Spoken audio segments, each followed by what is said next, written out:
नमस्कार मित्रांनो, जय भीम. आज मी बोलणार आहे स्पीडमुळे किती प्रॉब्लेम होतो. सिटीमध्ये गाडी चालवताना खूप गडबड करतात लोक. स्पीडमुळे ॲक्सिडेंट होतात आणि कुणी पण किती बी स्पीडने गेला तरी पण जास्तीत जास्त 5 ते 10 मिनटं लवकर पोहोचेल. परंतु स्पीडने चालवल्यामुळं रिस्क खूप वाढतं. त्याच्यामुळेच ॲक्सिडेंटचे प्रकार वाढत आहेत मोठमोठ्या सिटीमध्ये.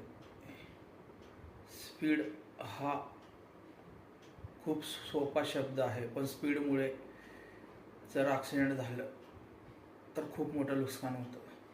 त्याच्यामुळे कधी पण गाडी कुठली पण असो, 4 व्हीलर 2 व्हीलर, ही तेवढ्याच स्पीडमध्ये चालवावी जेवढ्यामध्ये आपल्याला कंट्रोल होतो. जर जास्त स्पीड असेल तर ॲक्सिडेंट होण्याचे जास्त चान्स असतात. त्याच्यामुळे स्पीड महत्त्वाचा आहे की आपल्याला कंट्रोल जितका होईल तितकाच स्पीड ठेवावे. आजकाल स्पीडमुळे खूप ॲक्सिडेंट होत आहेत. आणि दुसरी गोष्ट, हेल्मेट न वापरणे, याच्यामुळे पण खूप प्रॉब्लेम होतात, खूप डॅमेज होतो.